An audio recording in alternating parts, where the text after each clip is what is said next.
Des dizaines de pêcheurs nigérians sont présumés morts depuis plusieurs jours à la suite de frappes aériennes de l'armée tchadienne contre des terroristes dans le nord-est du Nigeria, sur le lac Tchad. Ces faits ont été rapportés par un groupe d'autodéfense. Alors, vraiment, le lac Tchad, situé entre le Nigeria, le Cameroun, le Niger et le Tchad, donc, s'est transformé depuis plusieurs années en bastion djihadiste.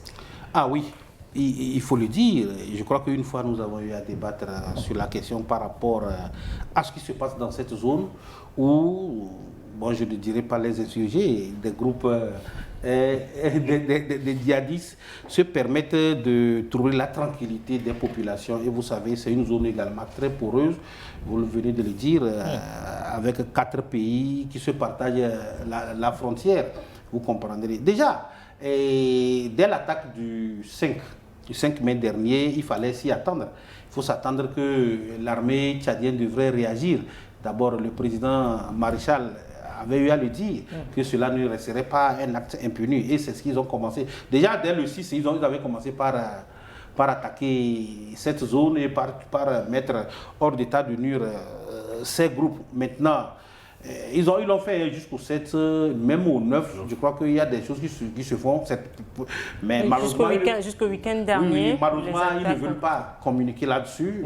C'est une stratégie. Sinon, j'ai cru entendre qu'ils ne veulent pas communiquer. Mais il y a beaucoup de ces djihadistes-là qui ont été éliminés. Vous avez vu qu'il y a certaines images qui passent même sur des vidéos. Ils ont eu même à faire des captures d'écran et le service de communication de la présidence se permet quand même de montrer à la population ce qui se fait, et même pas seulement qu'à la population tchadienne, mais tout le monde entier, parce que c'est des vidéos qui circulent partout. Donc c'est un peu dommage ce que vous venez de dire, que ce sont des pêcheurs qui auraient été pris pour cible, contrairement aux djihadistes et à ceux-là qui troublent le sommeil des populations. Cela, par rapport à ça, cela nous permet de revoir un peu la stratégie en réalité qui devait être menée par rapport à cette offensive. On a comme l'impression que le Tchad veut mener les choses lui seul, alors que il y a 4 pays qui se partagent la frontière. Non, il y a une collaboration selon des hommes qui parlent sous couvert d'anonymat. D'accord. Collaboration entre le Tchad, le Nigeria. Là, c'est bon.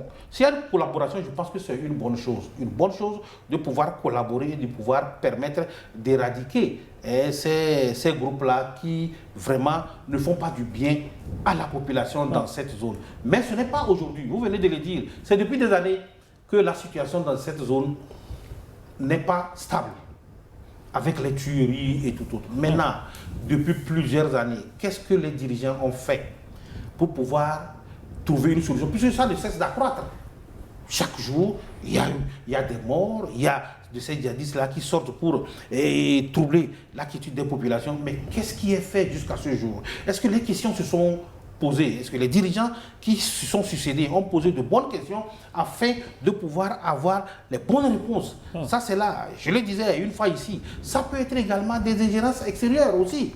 Il faut le voir, ce n'est pas exclu, parce que les gens pourraient quand même s'appuyer sur ces groupes-là pour pouvoir faire transiter beaucoup de choses. Donc ça là, ça fait partie également. Et moi je pense que l'offensive, c'est vrai, certes, ça va permettre quand même d'anéantir une partie des terroristes, mais je pense que ça ne va pas éradiquer totalement le phénomène. Alors, pasteur, comment est-ce qu'on peut distinguer de simples pêcheurs de vrais terroristes?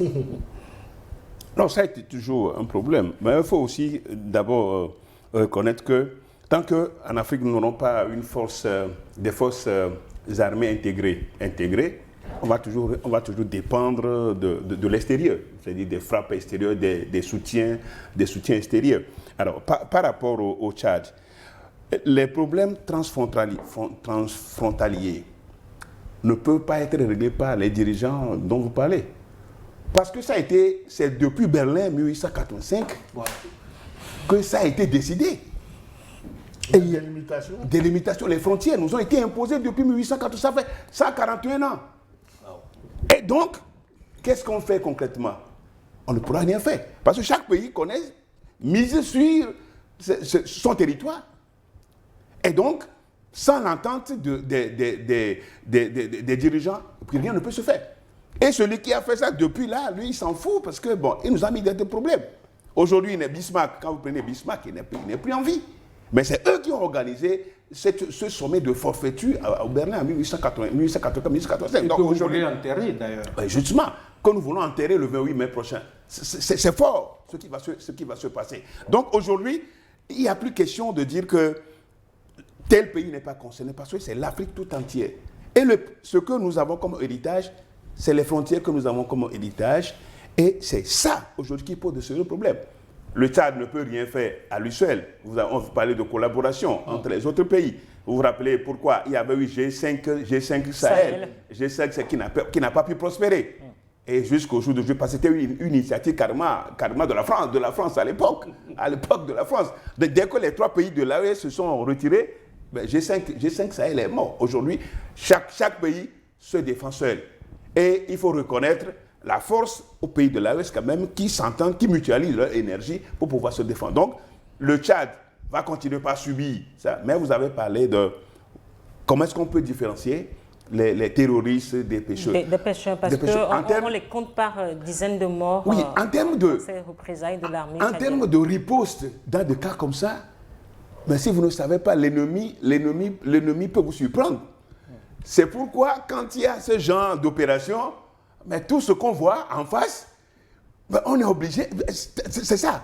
On est obligé de parce qu'on ne sait pas si c'est des ennemis qui sont déguisés. Et c'est ça souvent qu'on reproche, par exemple, au pays de l'AES, que les rapports disent que, bon, ils ont tué des populations civiles, parce qu'en face de vous, il y a des djihadistes qui sont là. On ne parle pas de l'AES. Non, du bassin du lac. Non, justement, je vous ai juste vous rapprocher de ce qui se fait. Donc, c'est dommage que ce sont des pêcheurs civils, des civils qui sont morts. Et maintenant, tout cela, parce que les gens on nous a embrigadés dans des frontières. Et cela, il faut y trouver une remède. Credo. Oui, non, je crois que si on parle... Le pasteur nous amène jusqu'à la conférence de Berlin. Non, je crois que... Dans la lutte, dans les représailles de l'armée tchadienne. De planter le décor. Parce que les délimitations sont aujourd'hui des problèmes pour nous. Et si la dernière fois, le ministre togolais des Affaires étrangères est parti jusqu'aux Nations Unies pour plaider pour une carte géographique, une nouvelle carte géographique de l'Afrique, donc là, il faut interroger ce qu'a été Berlin, les dates clés de Berlin dans la politique ou bien dans le vivre ensemble aujourd'hui sur notre continent. Donc c'est pourquoi moi je salue cette initiative de IPRA. Le 28 mai, nous allons voir ce que ça va donner. Mais toujours est-il que déjà, ça a déjà pris, la mayonnaise a pris, et les réflexions se font, et ça permettra à ce qu'il y ait une ouverture d'esprit. Parce qu'aujourd'hui, le continent africain a besoin d'une ouverture d'esprit. Et l'ouverture d'esprit voudrait également qu'on interroge cette épineuse question de diversification des relations au niveau de l'international. Maintenant, si je veux revenir à ces frappes antiterrorisme, donc ce n'est que la concrétisation de cette promesse que le maréchal Déby Itno a fait à ses concitoyens, parce qu'il a dit, je le cite, qu'il va rétablir la sécurité, parce qu'il est parti jusqu'à promettre que le sacrifice des soldats qui sont tombés au front ne sera pas vain. Donc c'est également la tenue d'une promesse d'engagement envers ces populations. Donc si aujourd'hui c'est la débandade dans le camp de Boko Haram avec ses frappes antiterroristes, donc c'est une très bonne chose, parce que l'armée tchadienne ne va pas rester les bras croisés et puis subir à tout moment ces attaques venant de ces forces ennemies. Il va falloir que la riposte soit à la taille. Maintenant, si on veut parler de ces pêcheurs puis qui sont assimilés à ces populations-là, vous savez, lorsqu'on est dans ce cas, dans ce genre d'opération, on ne peut pas identifier qui est qui. Donc là, une fois que la zone est ciblée, une fois que la zone est infestée, donc il va falloir éradiquer ces mauvais esprits entre griffes qui sont ces terroristes-là. Donc il y aura toujours des dégâts collatéraux. Mais l'essentiel, c'est que au niveau de l'armée tchadienne, que les cibles soient vraiment bien visées pour minimiser les dégâts collatéraux.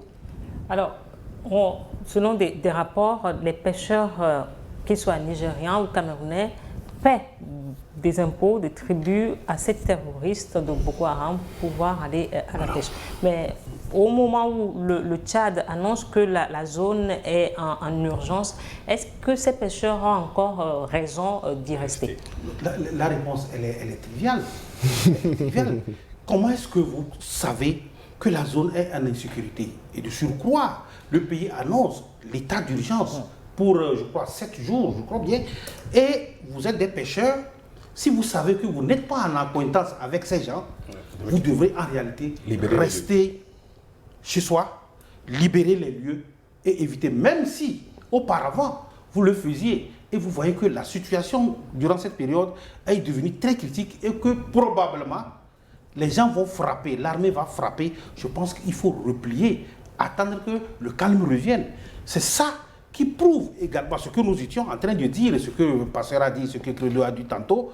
Les gens peuvent utiliser ces pêcheurs pour commettre des bévues, pour commettre des actes terroristes sur les populations. Et la plupart du temps, qui sait?